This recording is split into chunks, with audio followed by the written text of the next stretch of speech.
So just little kind of content on finding and improving practice and working around barriers and stuff like that.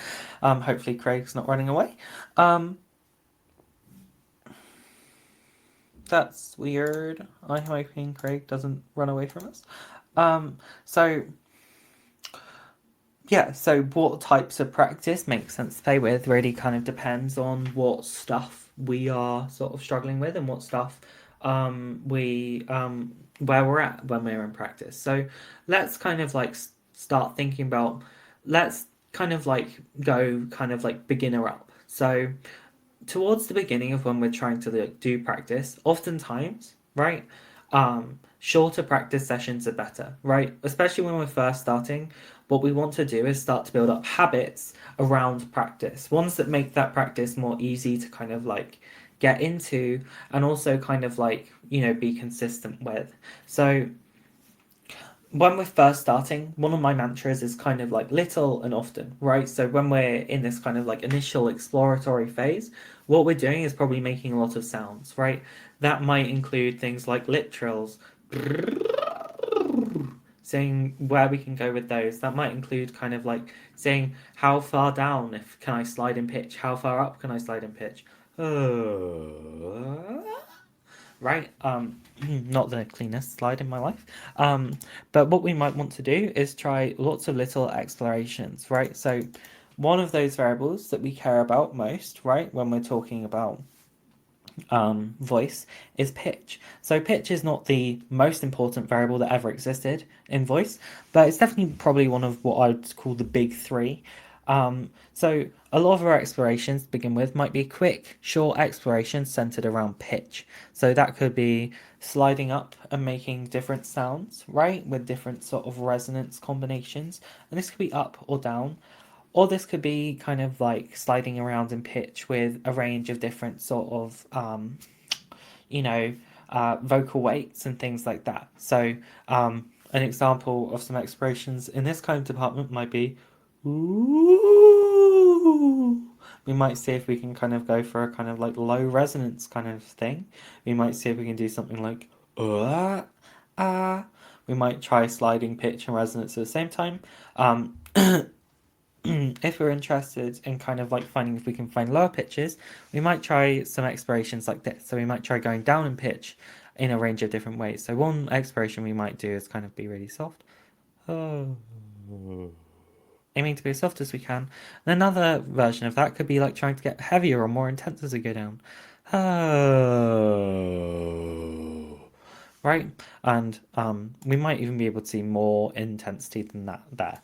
Um, So this group of explorations, right?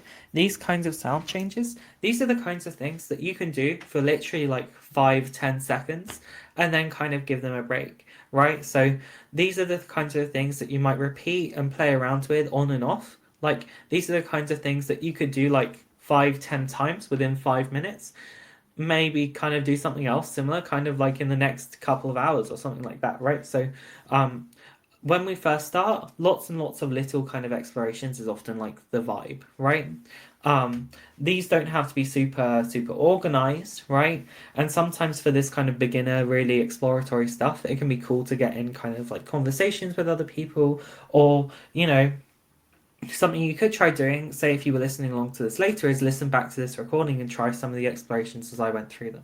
Right? When we're first starting exploring this kind of stuff, when we're first starting to explore voice, there's really very little pressure to like have like some super, super intense goal in mind, right?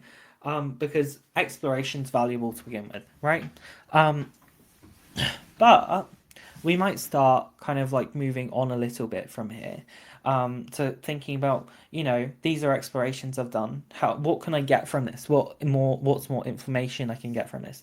So, or how can I use these better? So the next kind of category, I guess, of like voice training explorations and like playing with stuff is like maybe spending like 1 to 5, 1 to 10 minutes kind of exploring some stuff. So this might be like, towards like the end of the day or like at some point when you have a bigger chunk of time to like spend working on voice stuff, you might try to like um spend a little bit longer thinking about what you're trying to get out of practice or what you're trying to do. So a lot of the time, we still want this to be focused on improving control or improving kind of like awareness of variables and things like that.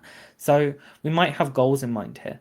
So let's say you've been playing around with explorations and you're like, I want to play more with pitch, right? Or I want to play more with resonance. So you might be able to do explorations like ooh and ah really easily, but you might struggle more with kind of like separating pitch and resonance, for example. So there might be a few different ways to approach this, right? So one of those ways is get more of a handle on pitch before you start. So that could mean like using an exploration or like a tool, like a pitch generator, a tone generator.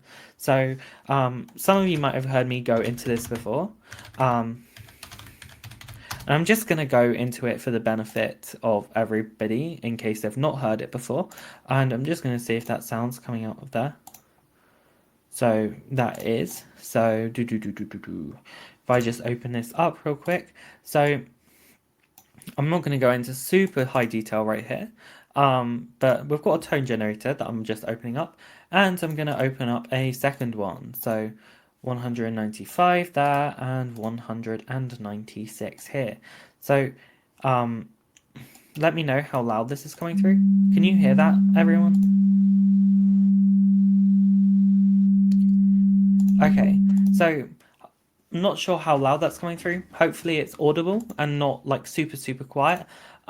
So when we have a tone generator or when we have a kind of like sound at any given pitch, these sound waves or like our brain is kind of hearing these sound waves. It's hearing these sounds come out. And what happens when you've got a tone playing? So when you've got two tones playing the exact same pitch, we just hear that same sound. We might hear it a tiny bit louder, but we just hear that same sound. What happens then if we change one of those pitches slightly? So I'm going to change it by 1 hertz.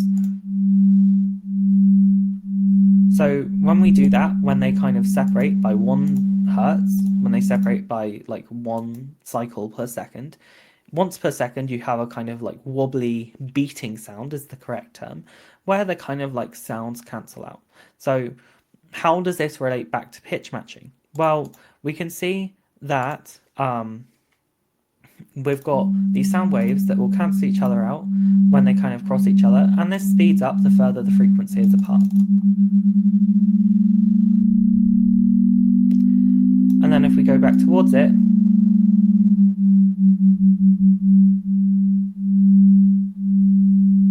now if it's on it, and then if it goes back the other way.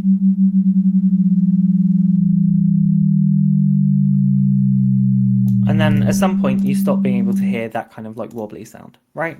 So when this kind of like sound happens, right, this isn't exclusively limited to a tone generator, right? It's much easier to hear with like 2 pure sine waves next to each other, but we can also have the same thing happen with our voices. So how loud would you all say that that was in comparison to my voice, that tone? Was it like a bunch quieter, about the same?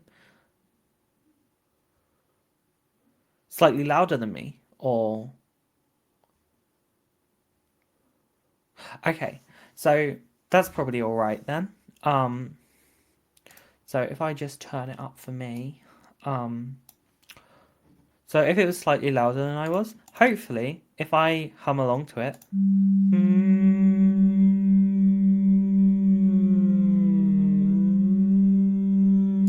you should be able to hear a kind of like, okay. Did you all hear that kind of like still hear that kind of like wobbly beating sound when I moved my voice in relation to it? So just to kind of like show this one more time, I'm going to go for like roughly matching it and then going up and then going down and then going back to like the center.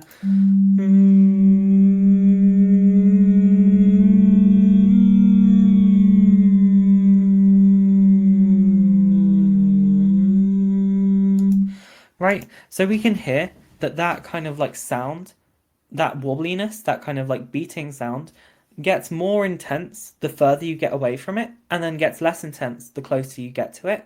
And the same happens if you kind of go down underneath that pitch and go back up.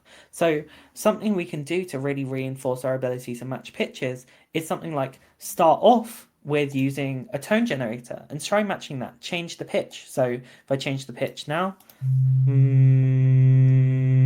right, and I can kind of match up with that pitch and change the pitch, and then try exploring and moving away from and back to this kind of like same thing, right?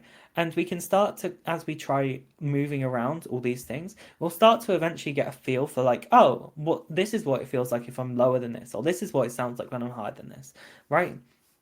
Something else we can do though is, this is one very specific skill, right? One very specific kind of thing to try. But what we can do is kind of branch out from there. We could try matching along with a keyboard. We could try matching along with like a piano. We could try matching along with something like I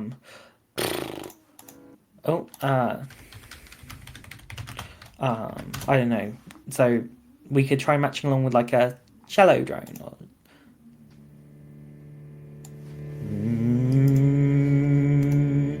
or something like that, right? And you could get a feel for like what it feels like when you go like around that. Okay, catch you later. Hopefully the recording should be up, so you should be able to have a look at that just in case there's any stuff that you want to go back over.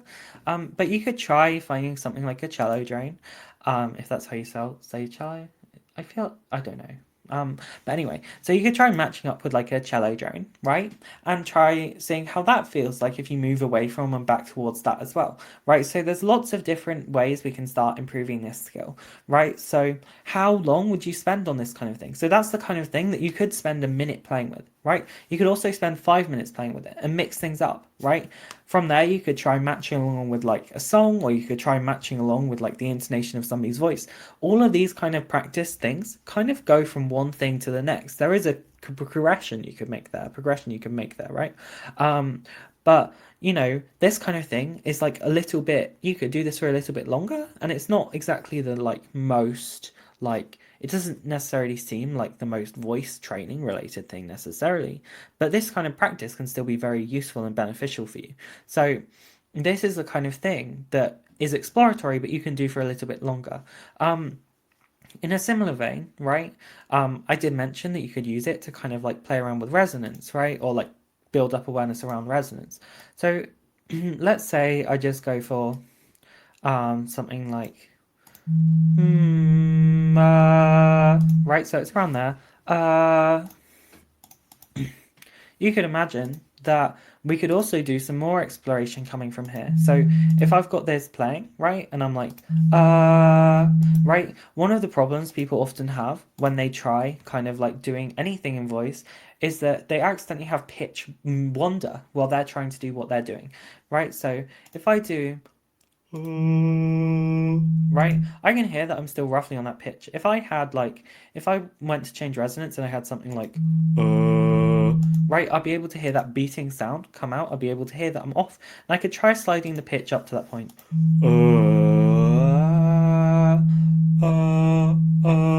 Right, and I could use it to kind of like recenter where I'm at. The same is true for if I tried to like modify resonance and I shot way up above.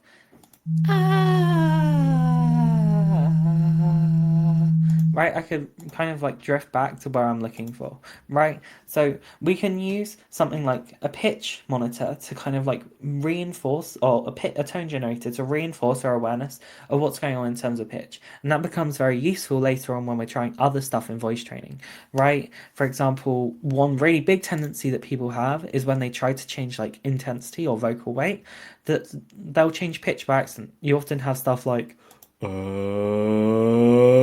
happen rather than I chose a bit of a low pitch there, so that was actually pretty difficult. But if I bump it up a little bit, it's easier.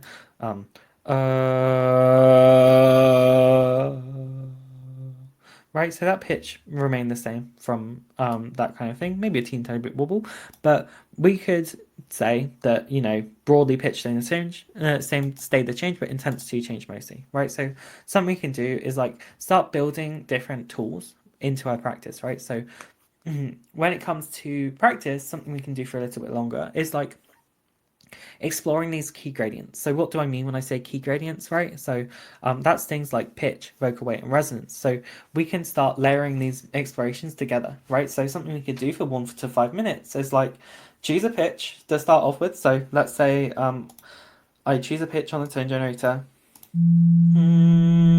right? And I use that as my center. Right, I'm just going to go for a low resonance sound. So something I could do from there is try modifying the resonance. I could try uh, uh, uh, uh, right, right, and build up some more control around that. It was a little bit wavery, I'll admit, but we could start doing something like that, right? But where could you go from there? You could try altering the starting point, right? So if I'm on that sound, I could imagine I could get heavier, right, and I could try and changing resonance there, right, and again, bit more wobbly, still got resonance change there, right? But what we can do is we can start to map out a lot of these interactions. Most of the time, admittedly, people aren't necessarily going to go for that exact sound combo I did there, but these kind of explorations are valuable, right? So this is one kind of thing we could practice, right? But from here, there's lots of other different types of practice, right? So one of the things that's pretty valuable in voice training is not only kind of like doing these core kind of like explorations in terms of pitch and vocal weight and resonance, but also doing exploration in terms of like what happens if I find a combination I like and then I try speech, right? So something that you can do for like a minute is try kind of like finding a thing to say, right? And then you could try kind of like playing around with speech with that. So that could be something you find mimicry wise, or it could be something that you find from, say, uh, that could just be like a sentence. That could be the rainbow passage. Rainbow passage, not my favorite, but that could be a way you practice this stuff. So something you could do is find a recording, find like a clip or like a text to read out and just try using that as your starting point, right? So say you get to a combination you like, a configuration you like, and then you could just try kind of like doing it and then listening back. Like, did you notice anything change? Did you find the sounds that happened that you wanted to? So say I was doing something like let's see, say I was going for so yeah, I've got some sentences here, right? So say I was just playing around with some stuff and I was like, okay, I'm gonna try going for like some combination of these variables. So uh uh the birch canoe slid on the smooth planks, right? And I could listen back to that and I could be like, how did that sound to me, right? Did that keep the variables I wanted? Did I notice anything big happen? Like, did I notice something like the birch canoe slid on the smooth planks, right? We're probably not going to see something that big happen when we're playing around with something like this, but you might notice small little modifications that jump out of the mix when you do stuff. So obviously resonance dropped there, right? It's not always going to be that kind of like clear cut, right? But this is the kind of thing that we can start to reinforce by listening back to things. So I touched on it before, but again, in this sort of intermediate sort of range of length of thing we could do to kind of like you know, play around with is something called mimicry. So a lot of people might do mimicry, right? I don't know if you'll have played around with mimicry much. Basically, it's where you start to kind of like pick things out of a voice and play around with matching up with them. So I'm just gonna go for a voice I like. It's probably not necessarily in line with anybody's goals, but so Why didn't you ever run for office? I like getting shit done. So this is the actor Shora Agardashalu in The Expanse. But let's see. So something we could do for like a minute or two is play around with mimicking something like that. So what you could try is I like getting shit done. I like getting shit done. right? And we could try using that as a jumping off point to go into like further speech from there, right? So We can play around with things like mimicry and exploration in that sort of vein to see if there's like stuff that we like in voices and see if we can kind of like, transfer that into like further speech from that. So this is something you can do for like a minute. You could do it for 5 minutes. When it comes to Shora's voice, especially, I might recommend a shorter length of practice in terms of that, just because Shora's voice is a little bit fatiguing in comparison to some other voices that you could play around with. I just like that voice, so I went for it. But there's no kind of like requirement to go for any certain voice when doing this. So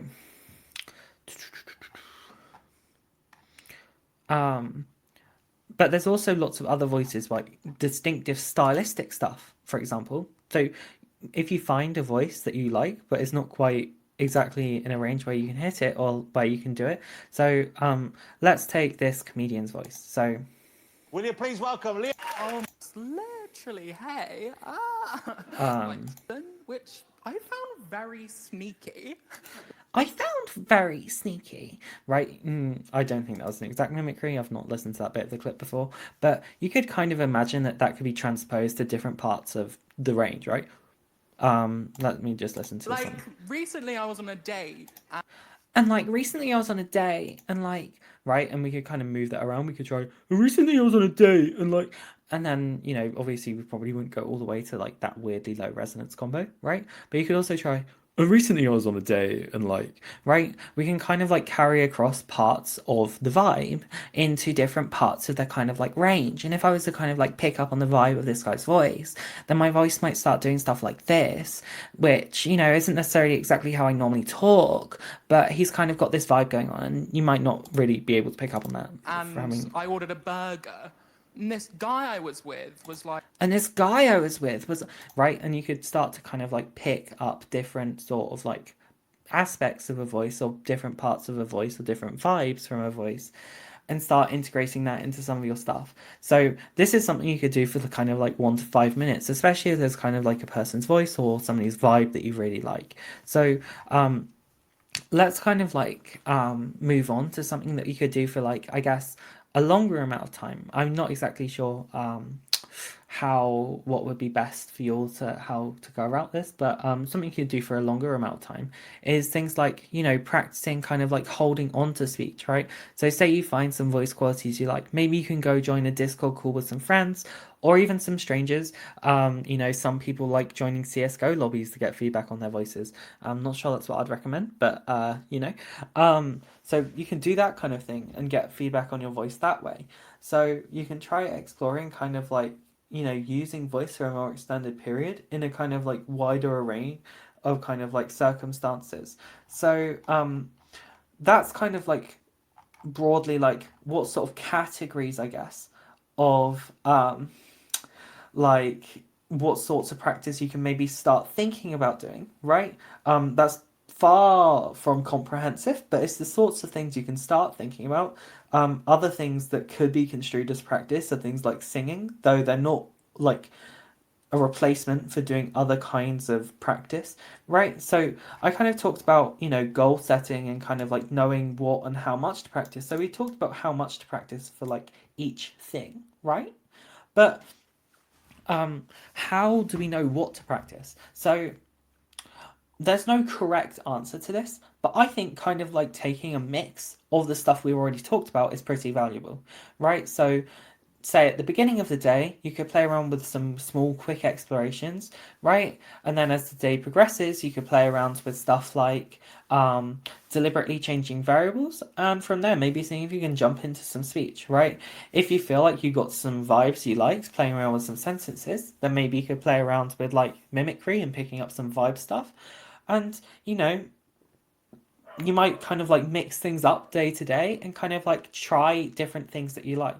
So I talked about goal setting, right? So the word goal setting is pretty wide. There's a pretty large amount of things that could go into goal setting. So when it comes to goal setting, right? One of my biggest kind of things, I guess, is to like not necessarily limit ourselves from the get-go. So when we think about goals, try to be kind of like, try to keep an open mind about what's possible, right? So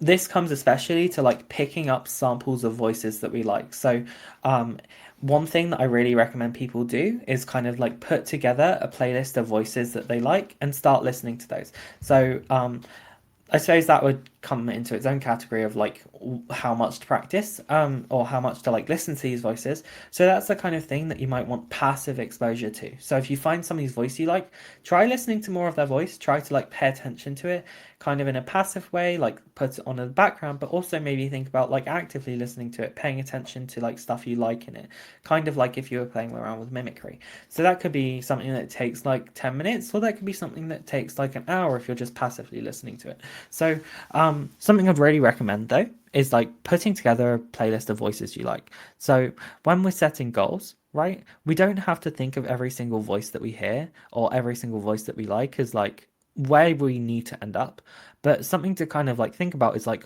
what parts of those voices do you like, right? And sometimes those things that you like might be more tricky than others, right? But something to really start thinking about is like not so much the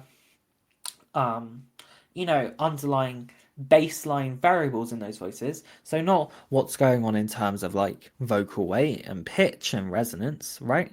So much as like how do like these voices change, right? So one thing that kind of like is a stumbling block for a lot of people doing voice training is they are like, okay, so I've got my resonance to XYZ place, and I've got my pitch to XYZ place, and my vocal weight to XYZ place, but it sounds off still, right? If it's like trans mass people, sometimes it's like, so I got my voice here, and now I don't really know what to do, it doesn't sound right. And it's like, okay, so you've got like one very specific vibe of voice going on here. It's very stylized in a way that not all voices are. It's kind of pushed to its extreme all the time, and it sounds effortful, right? So something to think about at that point is like, what ways do people's voices change, right? How do they exist over time? So that could be like, if you're listening to a voice, you're like, how does that voice show emphasis, right? Start picking these things out, right? It's tricky, but the more you play around with it and pay attention to it, the more you'll kind of like, start to get a feel for that voice. So let's just say I'm like mimicking along, right, with Shora's voice because I like Shora's voice, And I right? like to keep my head attached to my neck. And I like to keep my head attached to my neck. Right? If I were to just do that kind of deadpan, but with a similar sort of vibe, And I like to keep my head attached to my neck. right? It doesn't really sound very much like Shora's voice anymore, and it doesn't really sound very much sort of like, it doesn't necessarily feel that kind of like vibe anymore either. So when we think about this stuff, we need to kind of like be aware that there's like a lot more that kind of goes into it than just like any one behavior, right? So if I'm kind of like listening to this clip again, I like getting shit done. I like getting shit done. right? I could kind of mix up the vibe of that in terms of like the underlying variables, right? I like getting shit done, right? That might be roughly in a similar sort of thing, right? And you might be able to kind of like transpose parts of like the vibe that you like into a range that's more kind of like accessible for you at the time, right? So we can start thinking about all this sort of stuff sort of straight away, right? And we can start kind of like building up this kind of thing. So that's one type of goal setting, right? And this comes together with the skill of kind of like noticing what you like, right? But let's talk about goal setting specifically for practice. So when it comes to goal setting for practice, I think one of the best things we can do is focus on like improving our control, right? And finding new sounds and improving kind of like our awareness of stuff. So I kind of did a little bit of a Twitter thread yesterday on this. I don't love Twitter, but some of the ideas are kind of like laid out in here, right? But something that we can start thinking about is like, framing our kind of like idea of success or our idea as improvement, our goals as like improving how like consistent we are in accessing something, or how controlled we are when we do something, right? Or even just being aware that something is happening, right? All of these things are really important for improving our voice, right? if our constant question or our constant goal or the way that we kind of like frame practice is like, does this pass, or like how close to like XYZ place is this, then it becomes a lot more difficult to kind of like glean useful information from that, right? So something to kind of like think about is like, when I'm practicing, right, what are my goals, right? So what does improving control mean? So that can mean, can I get to a higher or lower resonance and make it sound how I'd expect it to sound, right? Can I make it sound more natural? Does my voice cut in and out when I do this, right? Can I see if I can clear that up a bit, right? So all of these kinds of things, right, are ways that we can set goals which are more achievable, but also kind of like more productive in the long run, right? So what this stops us from doing is getting caught up in proximity to like our exact end result that we want, and we get to think more about like, you know, what progress am I making, right? So one thing we can start doing is kind of like celebrating our kind of like successes a little bit more. This tends to make like setting further goals more productive. So if we do something well, like kind of like just like acknowledge it, right? So if we like did a resonance gradient really controlled or like really well, or like we did some pitch matching really well, then maybe we want to say like in our head, like maybe we could try like something like a positive affirmation or something just like pog, right? We could just kind of like even just try kind of like giving ourselves just like a little bit of positive reinforcement, right? And this will make kind of like setting further goals easier, right? So I'm feeling like I've mostly covered the stuff I want to cover. But what is there further stuff to say about goal setting? So yeah, I think the most important thing when it comes to goal setting, though, is like, keeping our goals right in that kind of sphere where it's kind of like, our kind of like upfront short-term goals are not like the things that are more difficult. We want to keep like our short-term goals, things that like will benefit us, but won't feel like overwhelming if we don't get exactly to that very specific point, right? So, for example, it could be a framing thing, right? So, one goal that we might have is like get to higher resonance, right? That could be a slightly like medium-term goal, right? But it's not productive for us in our kind of like explorations to be like, well, I didn't get my resonance to a brand new high point, so I guess it isn't working, right? So if we frame our improvement as like being able to more consistently and comfortably access the range of resonance we've already got, and then maybe as a result we'll find it easier to go past that point, right? Then that's going to be much more productive than if we were just to set our goal as like, oh, well, yeah, I got to like, I don't know, 1500 R1, but now my voice feels like it's been through greater, right? Like, we want to kind of like frame our practice or frame our goals as things that aren't really easy to get like in our head about. We want to kind of like frame our stuff as like things that we can like,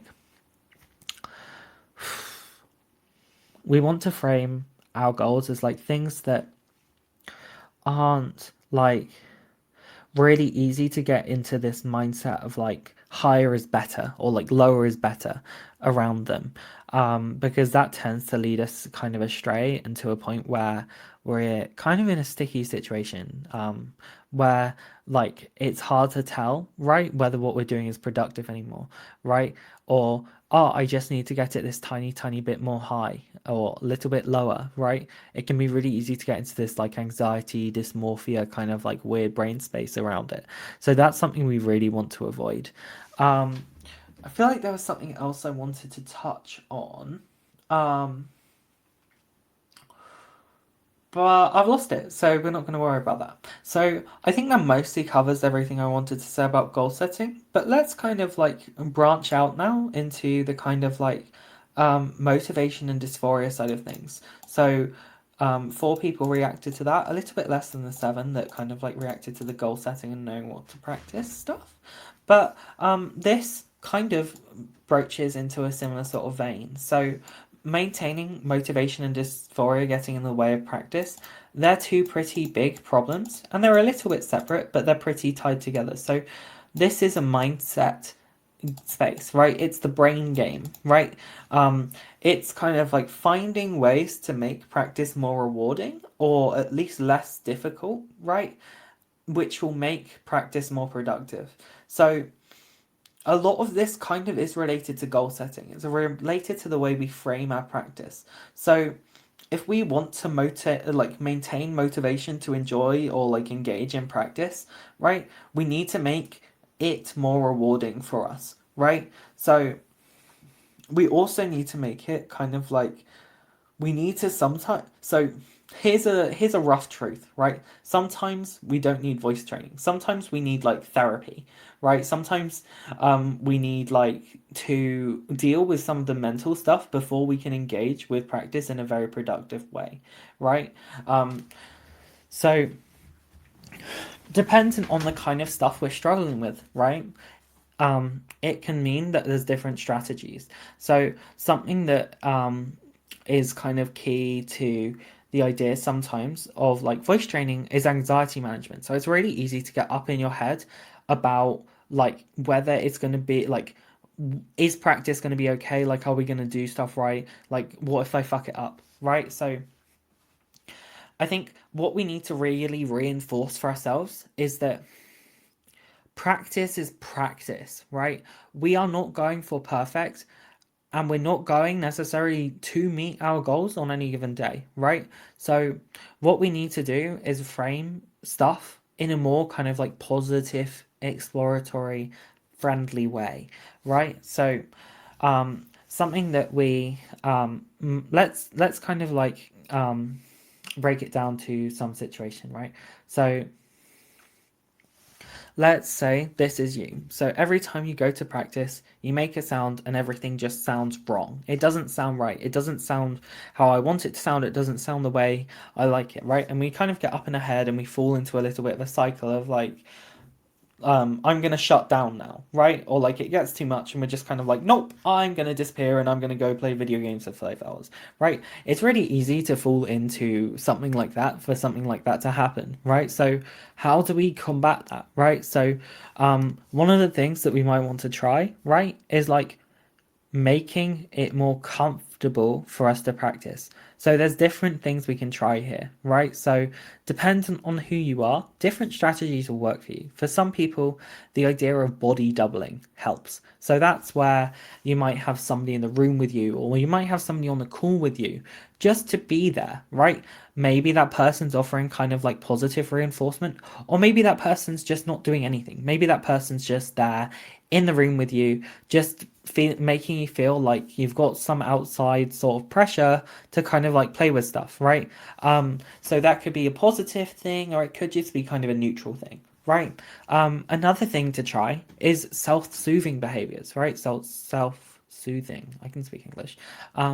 So something to kind of like try might be, you know, what are some things that make you feel comfortable or safe, right? So before you do voice training, maybe you put on some makeup, maybe you wear some comfortable clothes, maybe you find the scent of lavender nice and you just want to put some lavender candles in your room or light them before you do some voice practice, right? So lots of different things to kind of like make ourselves feel more comfortable as we do things, right? So what are some other kind of like self-soothing behaviors that we might engage in? So one of those things is kind of like just touch. So you could like rub your shoulder, right? And just kind of like calm down, take some deep breaths, right? So people kind of like, so breathing exercises, right? It's really, so a lot of the way that kind of like stuff like this works is that it's often more successful if you're willing to give it a chance in the first place, right? So one of the problems that people have when we kind of like talk about motivation or we talk about managing anxiety and dysphoria is that they're like, yeah, I'll give that a go, but I don't really believe it, right? I don't really believe that it'll work. But something that we want to kind of get past is that barrier in the first place. So one of the things that we often kind of like struggle with, or one of the things that we need to do, is actually just give stuff a chance to like work, or give it a chance, believe in it for a second, forestall your doubt for a second, right? So something to kind of like try would be, say, just kind of like doing some mindfulness exercises, right? Kind of like air quotes, center yourself, right? See if you can kind of like do some stuff that will just like relax you a little bit, right? When anxiety approaches you, let it wash over you like a wave, right? Is definitely something that somebody would say, right? But we can use stuff that actually kind of makes sense, like from a scientific perspective, right? So when we slow down our breathing rate, that kind of like means that it kind of results like, from a kind of like physiological standpoint in our body, kind of like, actually, kind of like ramping down kind of like stress a little bit, right? So something we can play around with is like, what happens if I do some breathing exercises when I feel that anxiety welling up, right? Something that feels really kind of weird at the time, but can be really beneficial, is positive self-talk. So, I don't know how much you all have had like experiences with like mental health issues, but for a lot of people, positive self-talk can really kind of work, or at the very least, combating negative self-talk or avoiding engaging in negative self-talk. So one of the things that we can do is like, we can't control when we feel dysphoric about stuff, but we can control our response to that dysphoria. And I'm not the only person that says this. Like Zia's said this before. It can be really easy for our kind of dysphoria to morph into this bigger than dysphoria in itself thing. So something to kind of like touch on is like, can I like control my response to dysphoria to stop it from kind of turning into this bigger than it originally was issue, right? So that could mean using these techniques like breathing and all of this kind of stuff, finding stuff that comforts us or makes us feel safe, or kind of avoiding engaging with these thoughts. But another thing to try is positive self-talk. So positive self-talk is like, it doesn't, so some people do like very specific positive affirmations, like, yeah, voice training, I can do this, or something like that, right? But positive self-talk can just be like things like, it's okay, Addie, it's going to be okay, everything's going to be fine, you can explore this and it's going to be fine. The sounds that we're making aren't representative necessarily of me all the time. People are capable of making a ton of different sounds, right? And we can use this constant like barrage of like positive like reinforcement for ourselves, whether that's in our head or spoken outside, mumbled. All of this kind of stuff can be really kind of valuable, right? And all we want to do is kind of break that cycle of negative thoughts spiraling out of control. So this works for us, whether it's like, like whether it's kind of like dysphoria stopping us from doing stuff, or lack of motivation doing stuff, right? So we can give ourselves prompts to work off. When it comes to motivation, right, it can be difficult to get started, right? So we could set an alarm on our phone. Hey, it's time to do some bloody voice practice, right? So we can have our timer or alarm set on our phone, and yeah, we're just going to commit to a little bit of voice practice. So if we're struggling to start, we could try throwing some positive affirmation at the problem, right? Instead of kind of like berating ourselves for not starting, we can be like, it's okay, right? Like, let's try just a few seconds. Let's try anything. Let's try making a weird sound. Let's try exploring different stuff that we otherwise wouldn't have tried, right? So we don't have to like punish ourselves, right, for when we don't do stuff. What we want to do is kind of like reinforce in our brains that positive like voice training is like this positive, or at the very least this kind of neutral thing that we can make enjoyable at times, right? So it can be really stressful, but we can also try to make it enjoyable by doing stuff that we might find fun. Like we can set challenges for ourselves, right? So say you're like struggling to do some voice training and you're like, I just want to do some exploring. So what I'm going to explore is I'm going to see if I can like find any high pitches. And you might try kind of a few different approaches. You might try, ooh, And then you might be like, oh, I don't know if that was like as high as I can go. You might try mixing it up. Like, what if I try a different vowel? Ah! Oh, that got higher, right? What if I try something else, right? We can try all these like different explorations and different ways of approaching things, right?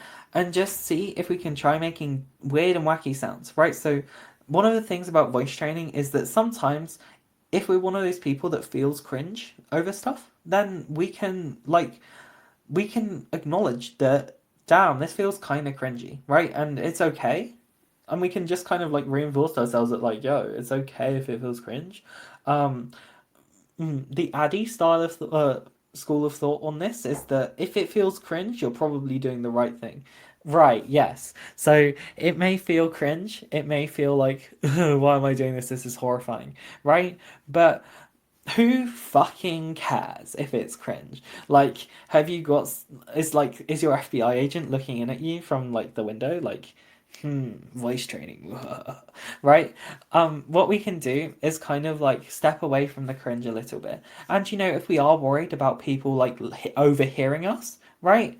If they're the kind of person that's going to judge us for like voice training, how much do we care about their opinion? Right? And I know that I'm saying that, right? And it can be harder to like actually believe that for yourself, right? But like, if they're the kind of person that would complain about your voice training, like, fuck them, right? Like, damn, like, bloody worthless, right? We can kind of like start to kind of like build up this mental shell of like, you know, just a little bit of an outwardly like, I am cringe, I am free, but like also fuck you for like thinking this is cringe. Do you know what I mean? We can kind of like build up this kind of like shell for ourselves, this comfort zone where we allow ourselves to be ourselves, right? Regardless of what that really means, right? So this can kind of come back to like framing of different stuff, but one of the things that I found personally quite useful for kind of combating dysphoria and stuff is the kind of like reminder that, you know, people are actually capable of a fuck ton of different sounds. And like, let's take it for this example, right? So I was getting my mum to play around with like some like voice stuff the other day while we were out on a walk. And she got her voice to sound like a passing guy's voice. And it's kind of like, you know, it's pretty weird that we kind of like draw these very deterministic kind of like vibes from voices when most people are actually capable of a pretty wide range of gender presentations within just their own voice range, right? Obviously, the more practice you have at that stuff, the easier it's going to be to kind of like do that. And these are kind of brought from averages across populations, right? That's how our brains kind of like start sorting stuff into groups. But what we can do is start to kind of like really sort of like break down in our heads this kind of like association that we kind of have of like, yeah, but like that sound was gendered, right? If we can start kind of breaking down this association of like genderedness within the sounds that we like hear people produce or that we produce ourselves, that can make it a lot easier to break down that barrier to practice sometimes, because we stop judging ourselves in terms of like how gendered it is and just kind of like take the sound for what it is, a sound that could be produced by a lot of different vocal tracts, right? One other thing to combat dysphoria is the kind of like breakdown to absurdity, right? So this is one that Zia's touched on in the past, or one that she used for herself, but like, how fucking weird is it that like we are like, yeah, well, that piece of meat flapping in the wind sounded masculine and that one sounded feminine, right? Like, that's kind of what's going on, right? Because that's what our vocal folds are doing. We're blowing air and then like that's weird, but like you can break it down even to like you can break it down to the point of irrelevance. Like people assign these weird arbitrary labels on stuff like that, and then they're like, and like think about how big the universe is. Like how the hell does that even matter, right? It can matter to us in the sense that like different sounds might feel more comfortable or affirming to us, but we don't need to kind of like care, or we can kind of like break it down to absurdity for the sake of like working past dysphoria, of kind of like making it like, wow, that's pretty strange, or that's pretty weird, right? That's something that we can kind of like just consider doing. So I don't think we're going to get onto the topic of privacy stuff. I know that a few people kind of talked about that, but we probably will wrap up soon after I finish this kind of point, I guess. Nobody's got any questions, right? If you do have questions about stuff we talked about, or questions that are just coming to mind, then feel free to throw them in chat real quick. But let's jump back on the kind of like motivation train a little bit. So when it comes to motivation, what we want to do is kind of like lower the goalposts, especially when we're getting started. So if to begin with we're struggling to get motivated, trying to commit to even 5 or 10 seconds and then increasing the frequency of that might be the way to go. So trying 5 or 10 seconds, right? And then trying 5 or 10 seconds later in a day and starting to build up this habit of little and often will often help us break into the kind of like voice training zone. Another thing to consider are things like apps like Habitica, right, which helps you set habits and kind of like gamifies the experience a little bit. So you can, as I understand it, you can kind of like set yourself goals and tick them off, and as a result, you get a little bit of an XP reward, right? And you can try doing it that sort of way. So you can start kind of like reinforcing yourself to kind of like do it with outside cues, right? Something I touched on before is setting alarms, right? To kind of like give yourself a like, oh, I could be doing that right now, right? Another thing to do is like, say you set an alarm and you're like, I will commit to 10 seconds, right? Something to do might be say, I've done my 10 seconds. I'm going to give myself a positive affirmation, and then if I feel up for it, I'm going to give myself another 10 seconds of practice, and I'm going to try and do another 10 seconds of practice. And then you can repeat that cycle and see, if there comes a natural stopping point where you're like, I've had enough of this, you can give it a break, right? Another thing to consider doing for motivation is try tacking it onto other stuff you already do in your day. So that could be,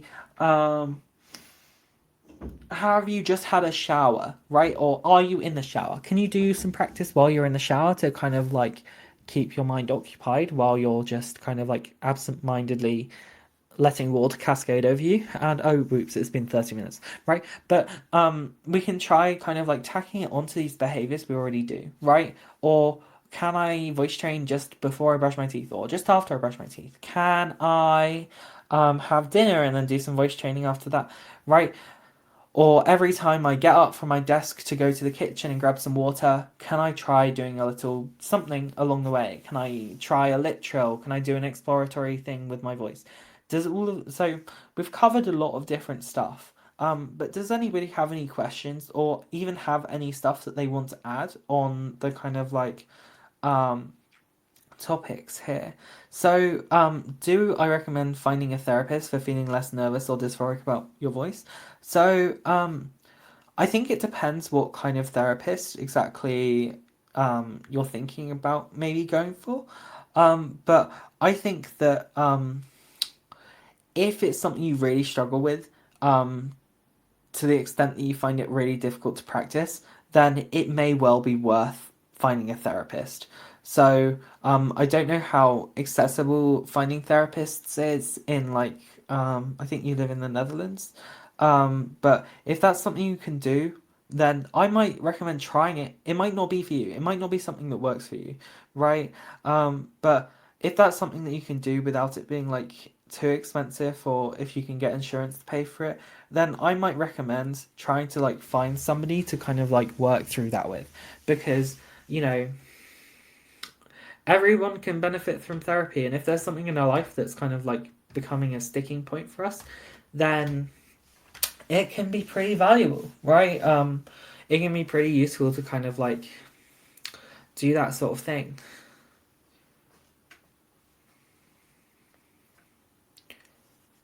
Okay, that sounds good. Does anybody have any questions or stuff that they want to add on the stuff we've talked about so far? If not, we'll probably wrap up for now. Does anybody have any stuff that they want to talk about, or nah? So, doesn't necessarily look like it. Maybe Brian has a point. So I guess while we're here, I'll just kind of like plug myself a little bit because but yeah, if you all feel like you got anything out of today, then feel free to support me by getting me a coffee on Ko-fi. I don't know how you say it. But yeah, if you have a few quid to spare and you feel like you got something out of this, then feel free to support me on there. But then again, no pressure. So if you don't have any money, or if you just don't feel like doing that, then there's no pressure to whatsoever. I just thought I'd throw that out there. It's probably pronounced coffee, you're probably right. But yeah, so I typically have these workshops like once every other week on here, and then I kind of like swap it out with a kind of like mask voice workshop on linguistics the other week. But yeah, if anybody has any questions or like plays around with something in their voice and wants feedback on that, then feel free to make use of the voice questions and like the critique channels in the server. I know the critique channels in here kind of like has this kind of like set of guidelines that it recommends you follow. You don't have to stick super clearly to them, but it can be handy to kind of like use that as a framework to help you structure stuff so you can get the most out of it. So if you'll have nothing else you want to touch on, I'll probably stop the recording there and I'll probably head off, but I'll just wait to see if Lily has anything to say. Thank you, Lily. That's really sweet. All right, everyone. So I'll stop the recording here, and I'll catch you all later. I hope you all have a wonderful rest of your day, and yeah, I'll catch you all later. Bye bye.